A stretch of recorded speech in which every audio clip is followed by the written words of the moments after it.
All right, all right, all right. Is this happening? Is this really happening?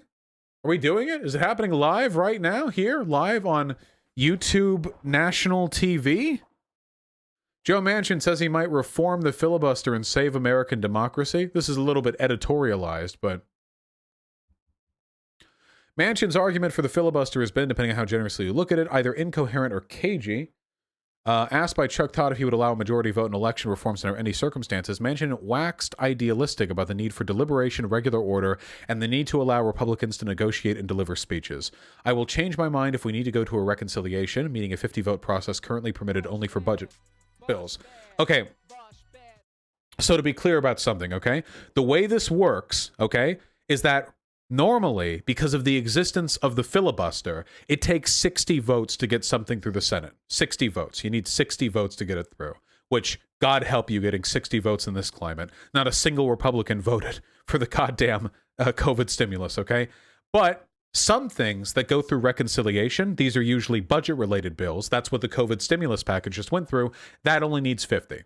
So, but for anything else, any other type of legislation that isn't directly budget-based, a Republican abstained. That's why it was 50-49. Anything else has to go 60-40, which nothing is going to go 60-40. Nothing is going to go 60-40. Now, you can remove the filibuster. That is possible. Senate reformers have long viewed the filibuster as an archaic accidental feature that emerged despite the founders' explicit aversion to a supermajority requirement. But the reformers have also argued for measures that would curtail it without fully eliminating it as a mechanism for debate. Cool. Does this explain what exactly he said? What did he say exactly? Manchin on the filibuster to meet the press. If you want to make it a little bit more painful, make him stand there and talk. I'm willing to look at any way we can, but I'm not willing to take away the involvement of the minority. So he's like open to it? He might be, so he's open to it. He's open to something. What he's referring to here is the talking filibuster, where a member of the minority party can filibuster as long as he/she stays put on the floor. Once he/she relents, there'd be a vote at a simple majority threshold. That's the classic filibuster right there, by the way. Something might come of this. Something needs to come of this. Because, and this need be known, Biden can't do anything non-budgetary, non-executive order unless we get rid of the filibuster. We have no power to do that. Now, the classic argument here, the very common argument, okay, is this. It's that if you get rid of the filibuster now, then Republicans will benefit from the lack of the filibuster as well. To which my answer is, wouldn't they already? I mean, if the Republicans really wanted... If the Republicans want to do something, if there's something they desire, and the only thing standing in their way is a filibuster, they're just going to get rid of it anyway. Like, when have they ever withheld? They're insane. Donald Trump was invoking illegal executive orders to do shit all the time during his presidency. They don't give a fuck. They have absolutely no care. They'll do anything that they benefit from within the purview of their power. Like, they absolutely know. So, look. We're dealing with a threat to democracy right here, okay? We're dealing with a threat to democracy. We cannot... Good, that means whoever wins the election gets to make the laws. Well, that's typically how it goes anyway. This isn't some you go high, we go low thing. The issue here is that I don't think this country can survive Republican rule. I don't think this country can continue to survive Republican rule. I don't think it's possible. I don't think we can do it. I don't think we can do it. We're really on the cusp here, okay? And as climate change gets worse, the line is only going to get razor thinner, okay? Now, I'm a pro-democracy kind of guy, which means that I believe Republicans have no place in government because they're anti-democracy. This is the tolerance paradox, and I'll say this as many times as I have to, okay? I do not think there is anything wrong with doing what you can within the legal purview of our government's function to deny them political power. Getting rid of the Electoral College? Fuck yeah.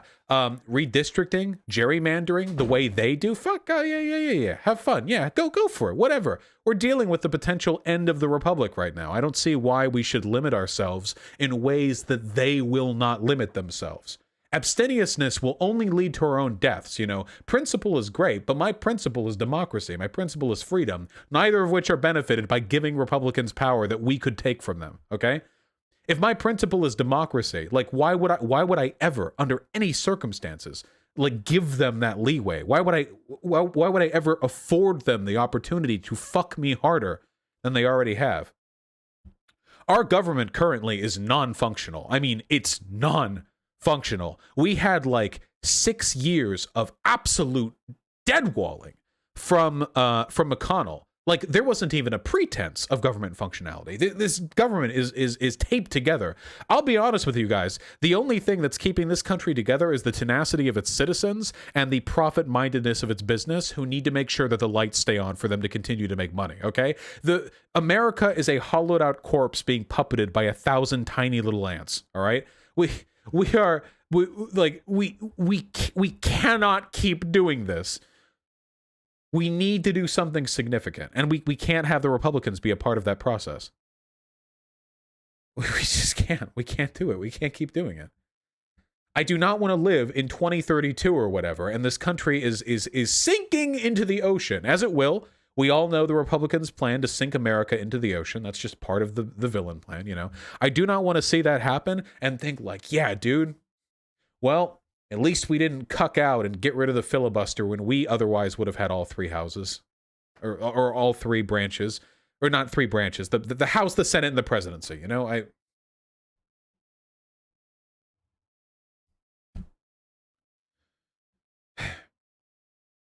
Were we less on the brink of the past, Vosh? U.S. conservatives have always been the stupid and cruel right. Conservatism has always been the stupid and cruel, but no, we are in a unique position right now. I don't think we've ever been in a position, with the possible exception of like Andrew Jackson and maybe like Civil War era times, where the Conservative Party in the United States was this openly and vehemently dangerous to the way our country operates. Like we're literally at the point, like, where they're sponsoring insurrectionary attacks on the Capitol and making fun of Congress people who say they were nearly killed. I mean, they will enable the process up until the last breath and then switch around and make fun of everyone who ever took it seriously. We are so far beyond being able to work with these people. Can anybody find me any empirical evidence that working with Republicans does anything good? Can anyone find me like any evidence that there's some like underlying goodness that can be appealed to here? Maybe there are a couple of edge issues. I'm sure the GOP has at some points maybe advocated for things which are at least passable, but we're fighting a battle for our existence here. And by we, I'm including every human being on Earth. Even Republican voters, by the way, even them, they don't even realize how hard they're about to be fucked, or have already been fucked. But people value the aesthetic of bipartisanship. People value the aesthetic of a fair and functional democracy. But Republicans haven't been pretending to hold up their end of the bargain for decades. Look, I get it. The idea of a country where people get along, where people are fair, where there's an open debate on these ideas, where people discuss them in good faith, that's a good, I mean, it makes me happy when I think about it. But we don't have that country. That's not the country we live in. We live in a country which is split, which is power-wise and proportionally split nearly down the middle, where one party, a shallow and tepid neoliberal shell, which has some good people in it. There are good AOC, Bernie. There are good people who operate within that framework. Overall, it's not a great party. It's actually a pretty bad party, but there are some defensible elements within it, people within it who I think work to do good. And then you have, and I understand this sounds very childish of me, but I do sincerely believe this, you have a party of evil. It sounds reductive, but when I grew old enough to realize that the world wasn't always shades of gray, it became incredibly clear to me. The GOP's behavior is explained first and foremost by just a contempt for the weak. That explains it better than anything else. Really, it really does. Look at that bill in Alabama, like trans kids, like doctors can be arrested for 10 years for providing gender-affirming care for trans kids, or Donald Trump like trying to get gay couples unable to adopt anymore, or the GOP's official position still being anti-gay marriage, or them like dog whistling race war sentiment during presidential speeches. Like, you can argue that it's appealing to a legitimate fear in the hearts of people, but you know what? Fuck it, dude. So did Hitler. Okay, I'm really sorry.